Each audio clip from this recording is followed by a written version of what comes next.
তুমি হয়তো তোমার লাইফে একটা টার্ম অনেকবার শুনে থাকবে, সেটা হচ্ছে ডিপ্লোমা বা diploma engineering.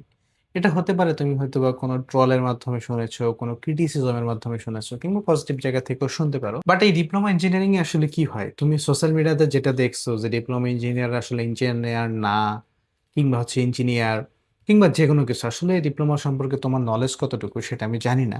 But diploma engineering সম্পর্কে ডিটেইলে আলোচনা করার চেষ্টা করবো আমরা আজকের এই ভিডিওতে। ডিপ্লোমা ইঞ্জিনিয়ারিং আসলে কি, কাদের জন্য, কারা পড়ে, কিভাবে পড়ে, এবং এখানে কি কি শেখানো হয়, এবং ডিপ্লোমা পড়ে আসলে কি করা যায় কি করা যায় না, এই সমস্ত বিষয়গুলো তুমি আশা করি ক্লিয়ার হয়ে যাবে এই ভিডিওর পরে। সো তুমি যদি ভিডিওটা ফেসবুকে দেখে থাকো, পেজটা ফলো দিতে পারো, আর যদি ইউটিউবে দেখে থাকো চ্যানেলটা সাবস্ক্রাইব করে ফেলতে পারো। কারণ এই চ্যানেল এবং পেজে আমরা ডিপ্লোমা ইঞ্জিনিয়ারিং এবং ডিপ্লোমা ইঞ্জিনিয়ারিং পরবর্তী লাইফে বিভিন্ন বিষয় নিয়ে আলোচনা করবো ইনশাল্লাহ। ওকে, সো যেটা বলতেছিলাম, ডিপ্লোমা ইঞ্জিনিয়ারিং হচ্ছে একটা টেকনিক্যাল এডুকেশন প্রোগ্রাম, যেটা হচ্ছে বাংলাদেশ কারিগরি শিক্ষার বোর্ডের আন্ডারে হয়ে থাকে, এবং পলিটেকনিকগুলোতে ডিপ্লোমা ইঞ্জিনিয়ারিং ডিগ্রিতে লেখাপড়া করানো হয়, যেখানে স্টুডেন্টদেরকে ইঞ্জিনিয়ারিং রিলেটেড প্র্যাকটিক্যাল এবং টেকনিক্যাল স্কিল শেখানো হয়। সো এখানে একটা কনফিউশন আসতে পারে যে টেকনিক্যাল স্কিল আসলে কতটুকু শেখানো হয়। এখন কতটুকু প্র্যাকটিক্যাল লাইফে হচ্ছে সেটা ভিন্ন বিষয়, বাট হচ্ছে আমরা যদি সিলেবাসের কথা চিন্তা করি তাহলে দেখা যায় যে 40-45% বা 50% এর মতো থিওরি থাকে, এবং বাকি 50% বা 60% প্র্যাকটিক্যাল জিনিসপত্র থাকে। সো বেসিক্যালি ডিপ্লোমা ইঞ্জিনিয়ারিং ডিগ্রিটা 4 বছরের হয়ে থাকে। 4 বছরে এখানে 8টা সেমিস্টার থাকে, এবং প্রত্যেকটা সেমিস্টার ডিউরেশন হচ্ছে 6 মাস, যার মধ্যে 7টা সেমিস্টার পলিটেকনিকে বা হচ্ছে ইনস্টিটিউটে পড়ানো হয়, এবং একটা সেমিস্টার হচ্ছে ইন্ডাস্ট্রিয়াল অ্যাটাচমেন্ট বা ইন্ডাস্ট্রিয়াল ট্রেনিং। তাহলে এই সেমিস্টারগুলোতে স্টুডেন্টরা কি কি শিখে? সো এই সেমিস্টারে হচ্ছে ডিপার্টমেন্ট ওয়াইজ স্কিল ভিন্ন ভিন্ন হয়ে থাকে। বাংলাদেশে 32 থেকে 34টার মতো ডিপার্টমেন্ট আছে যেগুলো থেকে ডিপ্লোমা ইঞ্জিনিয়ারিং নেওয়া যায়, বাট কোর যে ডিপার্টমেন্টগুলো আছে তার মধ্যে 5টা 7টা বা 10টা ডিপার্টমেন্টে আসলে চাকরি বাজার ভালো, এবং এই সমস্ত ডিপার্টমেন্টে শিক্ষার্থীরা লেখাপড়া করে। ইম্পর্টেন্ট বিষয় হচ্ছে প্র্যাকটিক্যাল লার্নিং। এখানে মোটামুটি হচ্ছে যদি তোমার 200 মার্কের একটা সাবজেক্ট হয়, আর নরমালি হচ্ছে 4 ক্রেডিট, 3 ক্রেডিট এবং 2 ক্রেডিটের সাবজেক্টগুলো হয়ে থাকে। 4 ক্রেডিট মানে হচ্ছে 1 ক্রেডিট সমান 50 মার্ক, 4 ক্রেডিট মানে হচ্ছে 200 মার্কের একটা সাবজেক্ট, 3 ক্রেডিট মানে হচ্ছে 150 মার্কের একটা সাবজেক্ট, 2 ক্রেডিট মানে হচ্ছে 100 মার্কের একটা সাবজেক্ট। সো 4 ক্রেডিটের সাবজেক্টে নরমালি হচ্ছে 90 মার্কের একটা সেমেস্টার ফাইনাল পরীক্ষা হয়। বাকি যে 110 মার্ক থাকে তার মধ্যে হচ্ছে 40 মার্কের মিড টার্ম পরীক্ষা হয়। মানে একটা সেমিস্টারে ২ বার পরীক্ষা হয়। তোমরা যেমন স্কুলে হচ্ছে অর্ধবার্ষিক, বার্ষিক দিতে। সো এভাবেই সেমিস্টারে মিড এবং ফাইনাল হয়।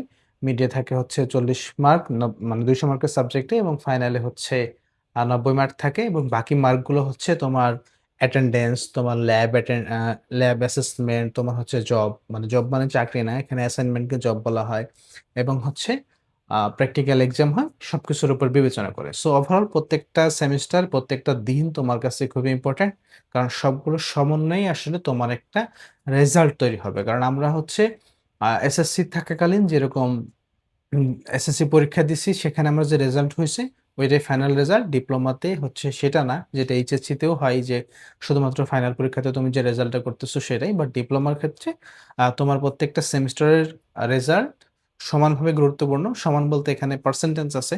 ফার্স্ট সেমিস্টারে হয়তো 10%, বা প্রথম 3 সেমিস্টার সম্ভবত 5% করে, এরপর হচ্ছে 10%, 15% এবং 25% লাস্ট সপ্তম সেমিস্টারে, 15% হচ্ছে অষ্টম সেমিস্টারে। সো আমি স্ক্রিনে দেওয়ার চেষ্টা করবো এটা।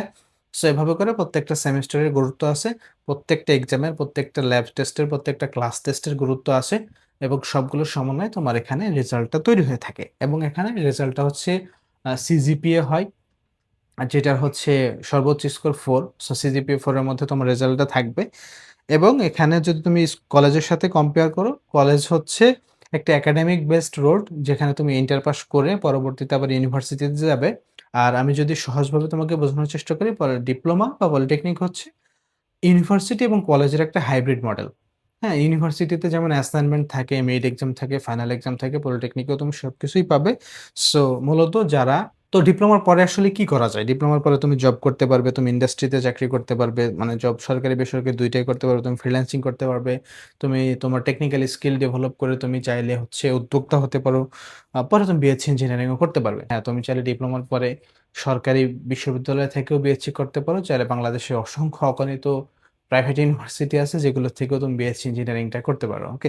বাট গুরুত্বপূর্ণ কথা হচ্ছে আমি হয়তোবা এতক্ষণ অনেক পজিটিভ কথা বলে আসছি ডিপ্লোমা করলে এই হয় সেই হয়। বাট রিয়ালিটি হচ্ছে তুমি আসলে ডিপ্লোমাতে ভর্তি হলেই যে সাকসেস হয়ে যাবে বিষয়টা এরকম না। তোমাকে স্ট্রাগল করতে হবে, তোমাকে হচ্ছে এক্সট্রা স্কিল ডেভেলপ করতে হবে, নিজেকে ইমপ্রুভ করতে হবে, তোমাকে বর্তমান টেকনোলজি সম্পর্কে জানতে হবে তাহলেই তুমি হচ্ছে আগাতে পারবে। অথবা বাংলাদেশের যে গতানুগতিক ধারায় লেখাপড়া করলে শিক্ষার্থীরা বেকার থাকে, ডিপ্লোমা পড়েও তোমাকে বেকার থাকতে হতে পারে যদি না তুমি তোমার প্রপারলি স্কিলটা অর্জন করো।